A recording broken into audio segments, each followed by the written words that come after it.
Hello, everybody. Welcome to another episode of Point and Click. As always, I am Adam Razak. And I am Jordan C. Johnson. And today we're going to be talking about The Walking Dead, Season 2, Episode 4, Amid the Ruins. I don't know how you're feeling about this episode. I don't know if we've ever really talked about this one in general, but this is a real contender for the top spot for me. What? Oh, I love this episode. Do you not? No. Really? Wow. Really? Really? Yeah, I had to think about. I guess I'm spoiling my ranking here, but yeah. Okay. This one's number 2 for me now. We're just behind Wow. In Harm's Way. See, for me, this is this is more like a middle tier one. It's not. I don't think it's like bad or even like mediocre. To me, it's just it's okay. It's all right. I think majority of what happens in this episode really doesn't affect me or make me really like put me on this large scale, like either I feel one way or about it or the other. It's just kind of, it exists. It's here. It feels more like just this bridge between 3 and the finale, which, I mean, there are of course some moments that I really like in this, but also I think this episode is one of my least favorite or most irritating instances of narrative funneling from this series. Well, see, I had a few issues with that in the beginning, and it wasn't so much narrative funneling as it was lack of response options. Mostly just because at the beginning I hated Rebecca, and I hated everything she was doing, and everything I hated her whole attitude, and I didn't like that I wasn't allowed to side more with Jane, like more fervently, and get kind of more in Rebecca's face about it. And I felt sort of the same way about Kenny when he started pulling that it's your fault that she died. I want to be like, fuck you, shut the fuck, like, no, this is not my fault. Don't even try to put this on me. And like, the game doesn't let you do that. But those are really my only complaints. Other than that, I didn't notice really any problems with it. Interesting. All right, so I guess to start from the beginning, I do really like the beginning of this episode. I think the beginning is the weakest. God damn it. Because the beginning has all that Rebecca stuff, which I don't think it's the strongest part. I really like the way it opens, which is like literally like the way it ends. I think in the last episode was perfect, just with her I forget her name, the Kenny's new girlfriend. I keep forgetting her name. Sarita. Yeah, when like her scream at the very end, I'm like, that is the perfect way to end it.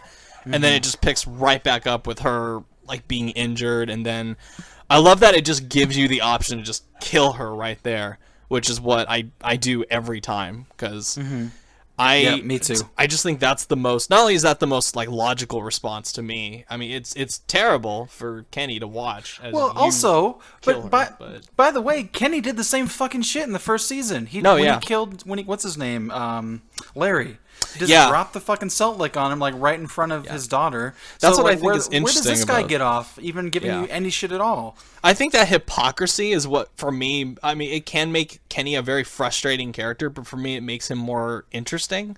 I think it makes him interesting, but it also was the point where at this episode, I remember this happening the last time I played this season 2, where I just feel like I'm done with him. I think, it's interesting too, coming after the second episode when I mentioned I was feeling those allegiances shift where I didn't really like my new group, and I kept going with Kenny because I liked Kenny from the past. After this, I was like, oh no, I don't like Kenny. Cannot be trusted. I don't like him anymore. I don't like this guy at all. But I also don't really feel much a connection to my new group, which is a really great opportunity for Jane to come in. And Jane is one of my favorite characters in this whole series of games. And the whole time I'm just like, this is the person I want to be siding with. This should be the group. It should just be me and her. And watching that play out and the way this episode ends is a very interesting experience for me. And even like back then when I played it for the first time, I wish the way it ended could have been a little bit better. Because I'm not, I don't know. Like I'm not really crazy about this whole, because one thing, I've grown to like not really give a shit about Rebecca. So like her having this whole like almost like the entire focal point of this episode revolve around her giving birth to AJ. I'm kind of like, okay, it's something that needs to happen, but I just don't. So that's important, though. I think I think that's especially important if you are siding with Jane and not liking Rebecca and not feeling that pull to the group, because now as you said, the focal point of this episode is built around Rebecca and her giving birth to the kid. Which is sort of if you're siding with Jane, you're also kind of realizing the vulnerability of that. You're not necessarily feeling a connection to Rebecca or this group. You're probably noticing that having a baby who's going to be making noise and is weak and is going to be a problem for you as a survival, to survive as a group going forward. And the way Kenny's becoming obsessively fixated on this baby in a really unhealthy way, like all of that just goes furthers the narrative of siding with Jane and feeling tempted to leave this group altogether, which I think is one of this episode's best qualities. The whole episode is like this sort of subtle, gradual pulling you away from the group, and I think focusing on Rebecca's pregnancy is a pretty brilliant way to do that. I guess like if they had the baby be born maybe like the halfway point, I would have maybe liked it more, but I just feel like a lot of the stuff that happens between the beginning and then the pregnancy part or the birth part, I think most of that is just not particularly interesting for me, particularly like after everything that happens in like the last couple of episodes, like that whole bit with the fucking the Confederate Museum. I'm like, come on, this is right, but doesn't that long? It is, but doesn't that also sort of further what I'm saying? Because you're consciously thinking about how much time and effort it's taking to accomplish this task for something that you're not sure that you care about anymore, which I think is sort of on point for how I'm feeling about this group in general. I get what you're saying, and the way you're saying it, it makes it sound more interesting than I actually felt like it was in the game. Where it's, sure.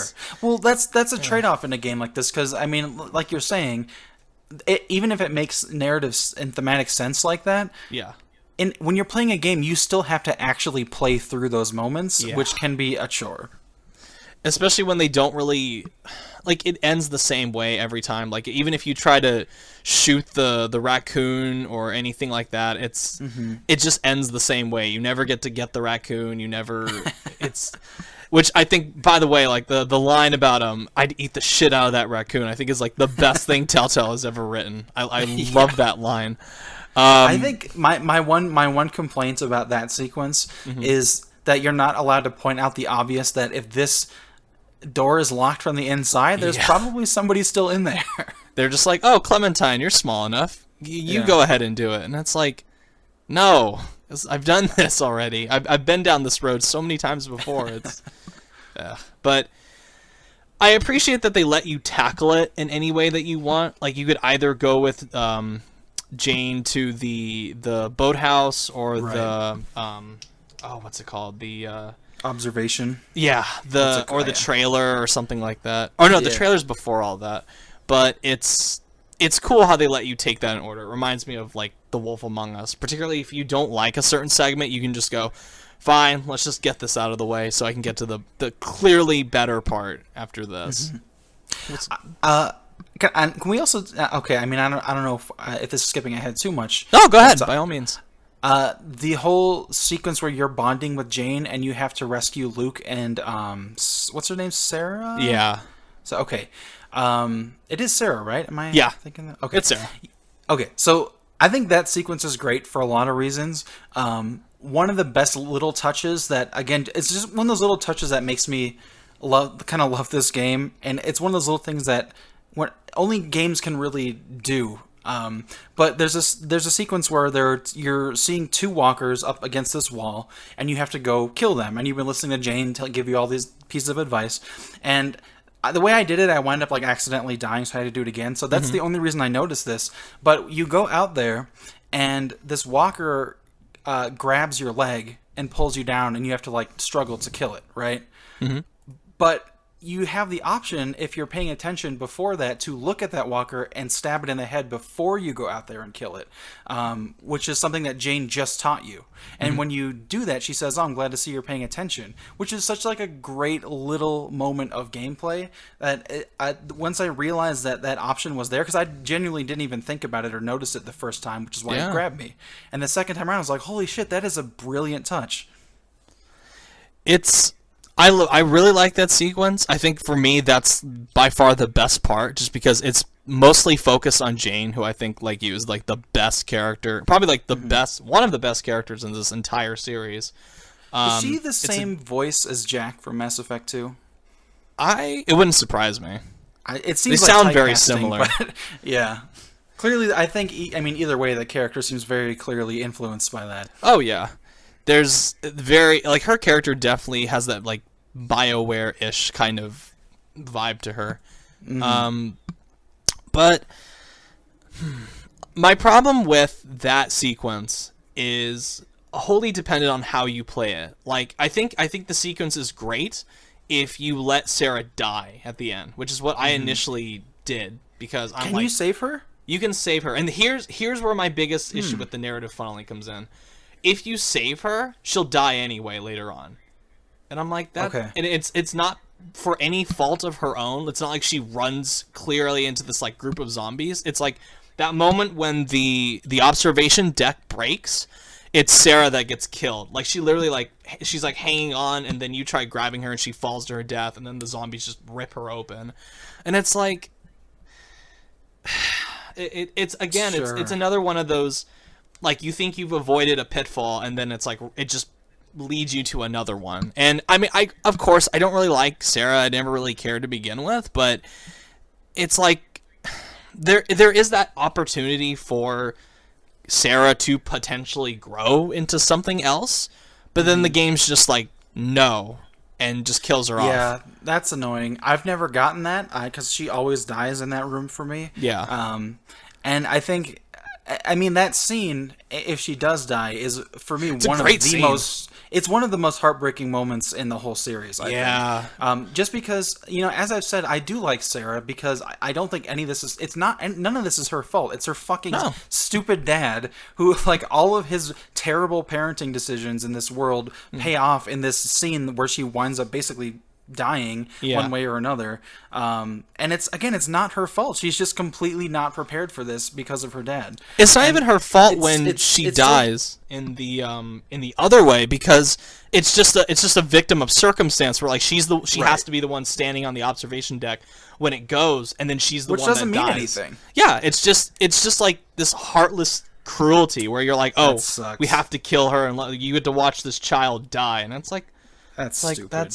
No. Yeah, that's disappointing. Because, I mean, again, in this scene, it's great, because I feel like, I mean, you're really putting into practice how you're going to deal with this this philosophy that you're kind of, realizing through Jane, or maybe you've already decided it, of how you want to act in this, apocalypse. Yeah. And it gets to the point at the end there where, I mean, it really does not seem like you're going to be able to save her, and you're going to get killed if you try. So yeah. I always have to leave, and it is awful, because like I do like her as a character, and I feel awful that she's never going to get a chance to, grow out of this and become a real person. And you just watch that happen, and the way they end it with her like looking up and saying your name right before she dies, it's like, God damn it. And then how like Clementine just like looks just hopelessly just says like, close your eyes or something like that. I think you can choose what to say in that moment. Right. But I think like the most heartbreaking for me is just like, close your eyes, and like she's not gonna hear that. She's too busy screaming and getting killed by this like horde of zombies, and that was horrible to watch in a good way, of course. But I like the only way I found out that she could die later on is if like in my second, I think it was like my second playthrough, I just like there was the option to slap her, and I was just getting really frustrated. And I'm like, fine, just slapped her, and that's what got her to finally wake up and go. Only for her to get killed in the dumbest way later on, and it's like, yeah, that's stupid. Yeah, but I do really like that scene overall, just not including the dumb narrative funneling crap that they pull with her. It reminds me of Unforgiven, which I think has, like the most simply profound quote about death I've ever seen in a movie, which is just really puts very simply, which is that you take away all he's got and all he's ever gonna have.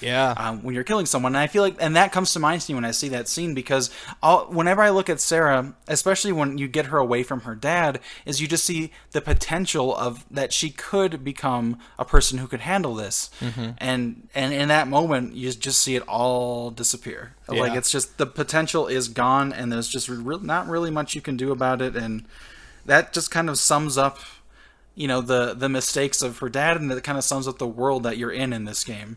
Did we even mention in the last episode that Carlos dies?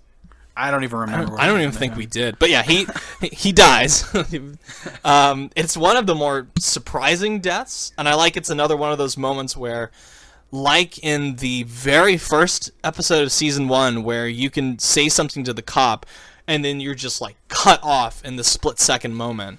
It's a very similar thing they do with Carlos's death, where you can be like, Sarah, shut the fuck up, but like before you got that moment to say it, Carlos is shot, and then he gets killed, and then she screams and run, and then it just all hell just breaks loose at that point. And I loved that part from the last episode.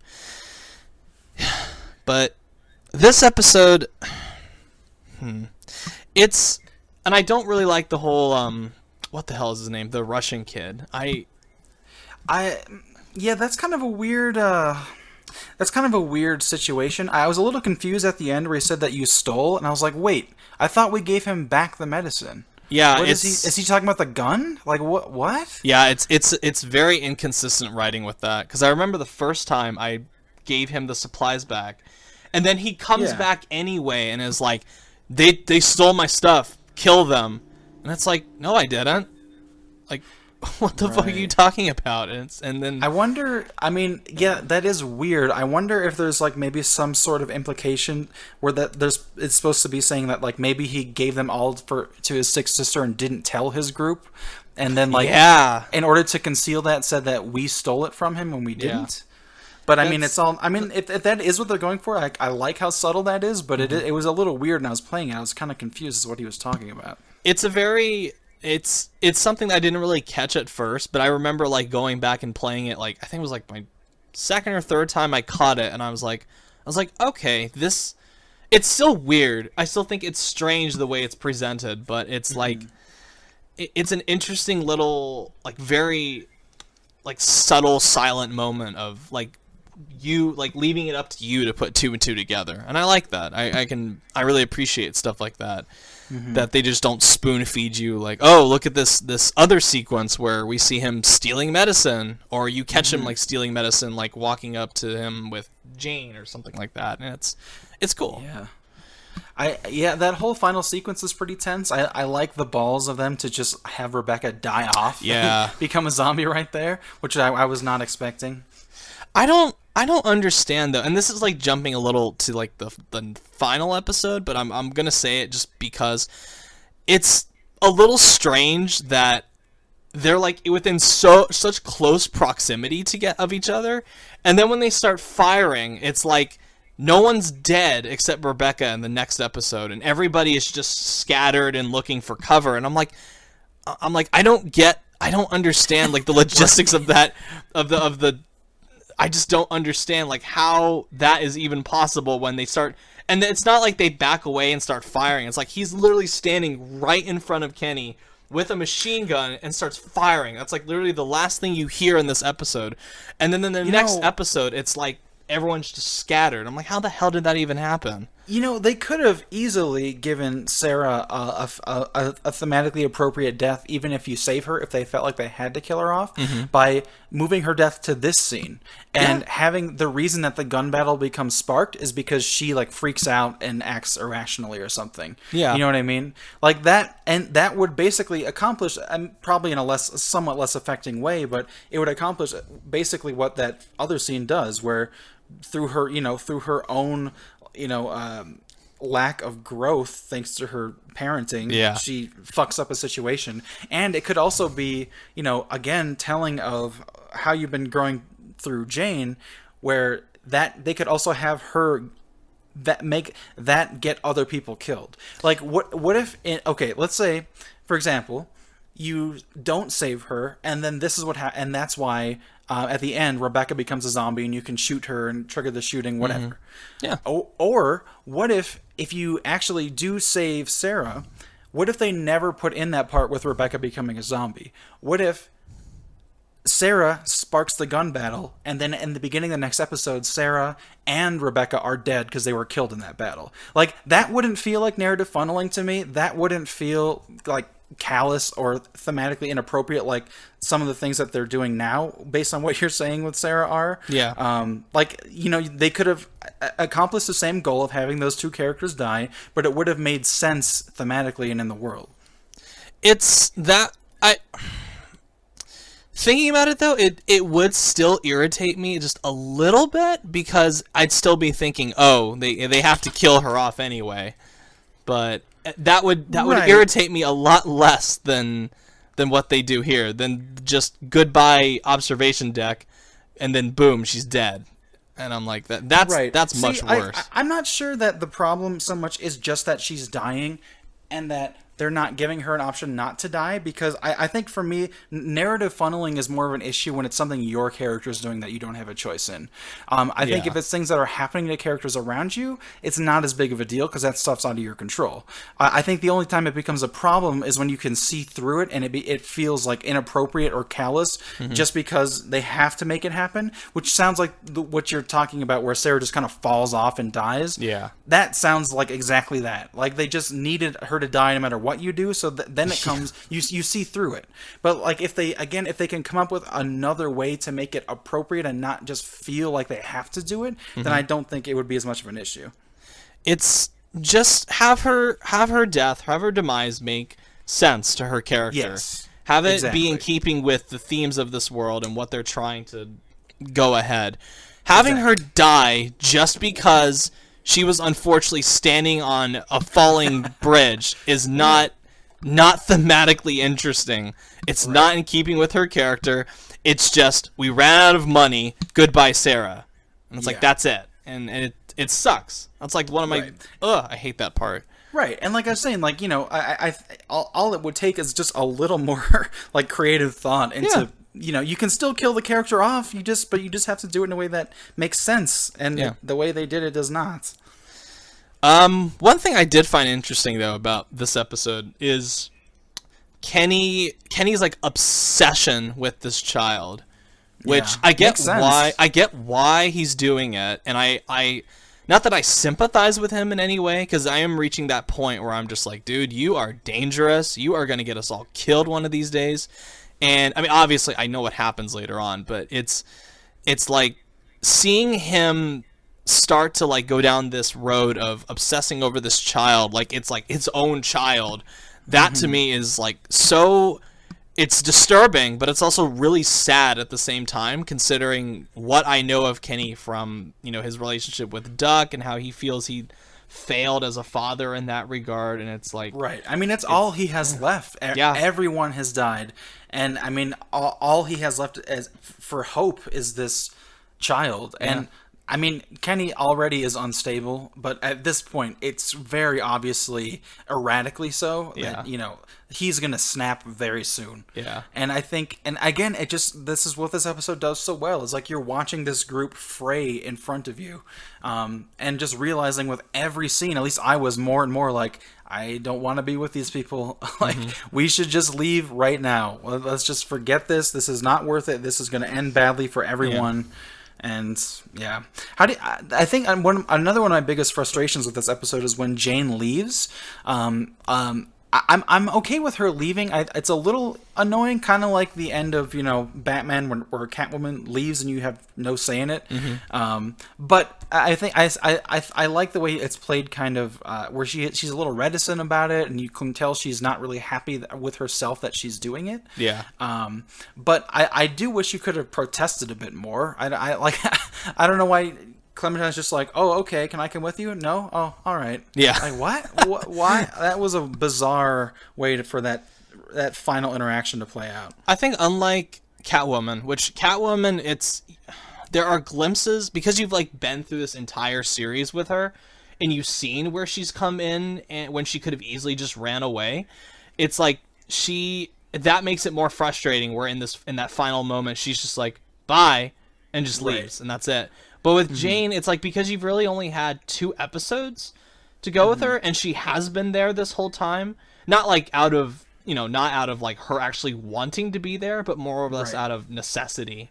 Or and like she's been dropping hints the whole time that like she might be leaving, like she might not stick around. Well, she hasn't really tells said you. It. Right. Yeah. And you could just always, everybody's always like, I don't know if I trust her. And, I always go the options like, I do trust her, I like her. But in the back of my mind, I'm still like, she might not be there when I get back. Yeah. And I think the way she exits, I mean, I agree with being given very limited options to speak with her in that scenes, but I don't really mind her leaving. But it's... obviously now because I know she comes back, but still it's at the time I was like that makes sense for her character, and she did give me fair warning at the very start of this episode, like, look, this group is falling apart, I've seen it so many times, and don't let them drag you down with them. And I'm like, okay, it's without giving me any spoilers, like I don't want to know anything other than just a simple yes or no. Is Jane in season 3? I'm not going to say anything. Oh. I will say, though, I strongly dislike how they treat Jane in season 3. That's all I'll say. Okay. Like, I hate what they do with her. Well, that's not a good sign. Yeah. And it's strange. Like, that wasn't even my story in season 3, but I looked up what happens if you, like, do all the certain paths, and Jane's just pissed me off. So, I mean, we'll get to that when the time comes, but it's... Yeah, it really disappointed me when I saw what they did. But anyway, that's too bad. But just for season 2, I think Jane is a great character. I love what they do with her, especially and you mentioned that this whole episode revolved around, seeing the group falling apart. And I think that's interesting, but I like when it actually happens. Like I like what they do in the finale, where it's like just this, everyone's just arguing at each other and tearing each other apart, and it's something so beyond your control to the point where you feel helpless. And that's, to me, like, that finale is like one of the best examples of feeling helpless in a game that I've ever seen. And it doesn't even bother me that for the majority of the episode you really don't have much agency in what happens, but I think that's thematically appropriate for the finale. And the way they treat this whole group destruction scenario is so appropriate, coming after what you've built up through the first 2 seasons. I mean, you kind of spend the whole first season trying to survive as a group, and just keep telling yourself over and over that it's there's value in numbers, and you got to find a stable group and find somewhere you can exist. And then that doesn't work out, and then the second one comes in, and this group seems right from the bat seems a little less reliable. But you keep trying to make it work. You keep trying that to tell you, well, I need a group. This is what I have to do. We have to find somewhere, and this isn't working out. And by this point in this episode, you're just kind of like questioning the whole thing, the whole concept of, should I be looking for a group? Is this the best way to survive in this world? It really makes you start questioning if that's the right way to go about it. And by the end of the season, I mean, for me, it's pretty much total abandonment of that concept. Yeah. But then at that point, I mean, what do you have left that makes you human? I don't know.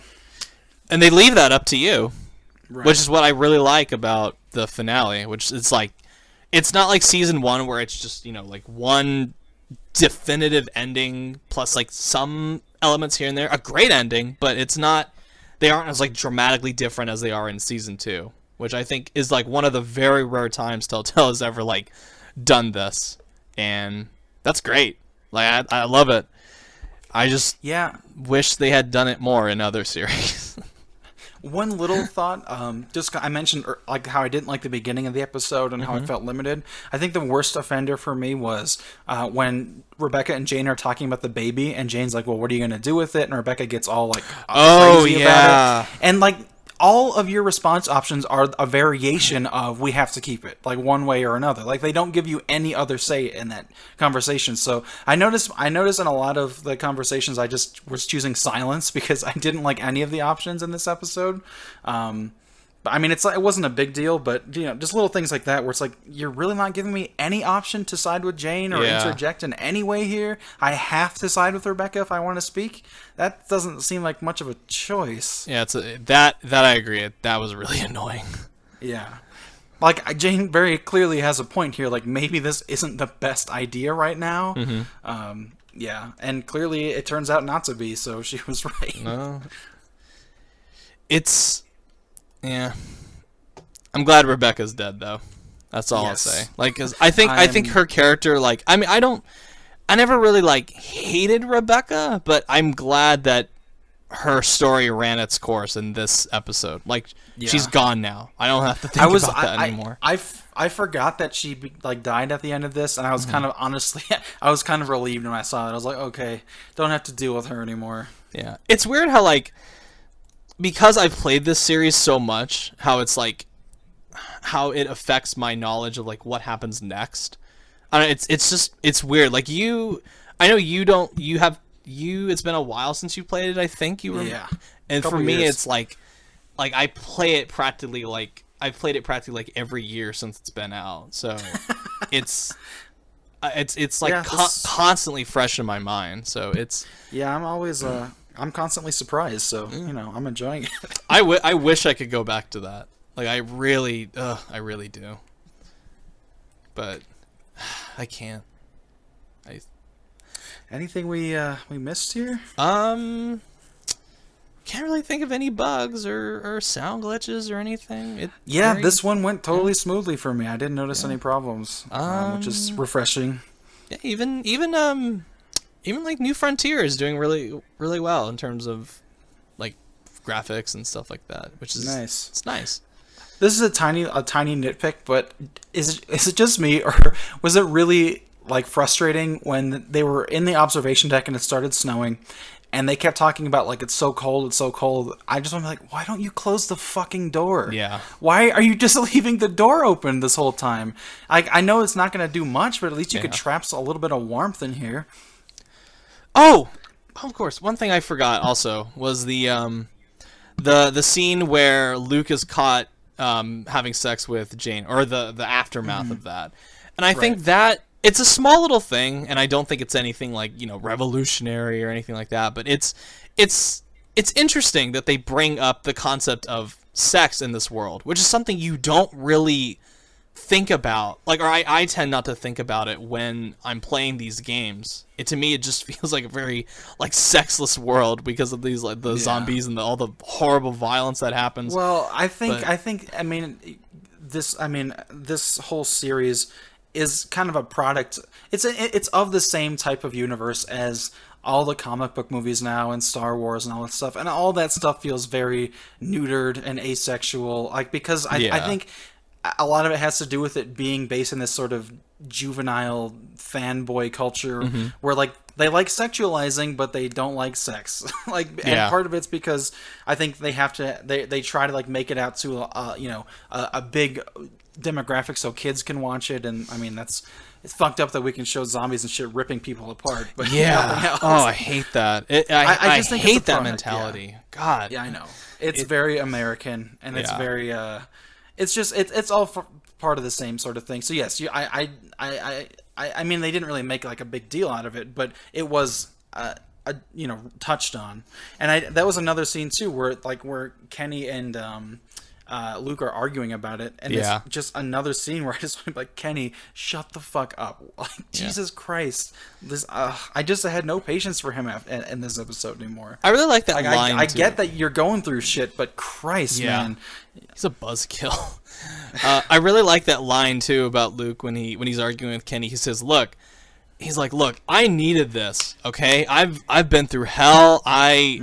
Like, I'm only human. Jane was offering something, and I took it. Like, don't fucking judge me, because I need this. And it's something, right? I just because I mean, I think it's again, just kind of hammering home that Kenny has lost his humanity at this point. Yeah. Like his mindset is completely singular. All he is obsessively focused on this kid and keeping the kid safe, and that's it. Yeah. And like anything else, any lapse of anything that isn't around that, he just takes as complete betrayal. Yeah. And it's just like, look, dude, not everyone is going to value the same things you are at this point. It's like, look, we value it. The thing with Kenny, it's like we value the kid, we value keeping the kid safe, but it's like not everything has to be so strict and so cut and dry in these situations. There's no right. There's you are not the rule creator in this group, okay? You're a guy. Yeah. And especially if you're at the point where I was in this episode too, where I'm not so sure I do value keeping this kid safe. I'm not sure this is where my priorities lie at this point. It birthing this child at all seems like a questionable idea right now. So the whole episode, you're just constantly wrestling in your mind with, do I want to stay here? You do it more out of I wouldn't say guilt, but you do it more routine. Yeah.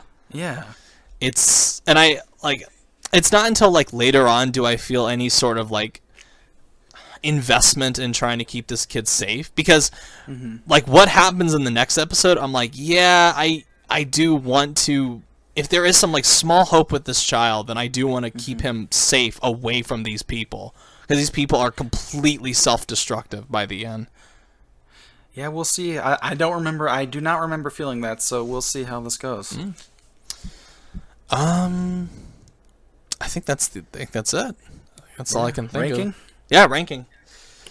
Mine's basically the same. It's just number 5, Long Road Ahead. Number 4, Starved for Help. Number 3, No Time Left. Number 2, All That Remains, and number 1, Our House Divided. All right, so no, this one did not enter your top 5 then. No. Okay. I like it. I like it. I will say I like it more, just a little bit more discussing it with you, but I still feel, I'd say mostly just, it's fine rather than me jazzed up about it. I will say one thing I noticed, and I remember thinking this when it first came out too. I feel like there's a lot of content in this episode. Sometimes you play episodes and they go by real quick and it's just kind of over. This one, it just feels like there's so much that it just feels like a long episode in a good way for me. Where I just, I kind of kept being surprised, wow, this is still going. Something else is happening. There's another scene now. Okay. It just feels like a long Telltale episode, and not in a, Christ, when was this going to end kind of way. I said the same thing, oh, this is still going, but in a completely different tone. Just oh, sure. God. My top 5 did change, like I said before, obviously, but my number 5 is episode 2 of Batman, Children of Arkham. Number 4 is finale of first season of Walking Dead, No Time Left. And then top 3 are all Walking Dead season 2. Number 3, A House Divided. Number 2, Amid the Ruins. And number 1, In Harm's Way. Nice. Yeah. Well, I'll ask this question since you always ask it, but Adam, where can people find you? They can find me at Razorblade Mango on Twitter. Find me at Razorblade Mango on YouTube, where I'm now being crucified by angry people for criticizing DC. So, hooray! Oh, have fun with that shit. Yeah. I can handle it. I am on Twitter at _opinion. Nice. And, of course, you can find us at a Telltale Pod on Twitter, capital A, capital T, capital P. And next time will be the finale, of course. And this will be an interesting discussion. Apparently, I'm very excited to play the finale. Yeah. But yeah, that's it for now. Well, see you next time. All right. Have a good one, everyone. Take care.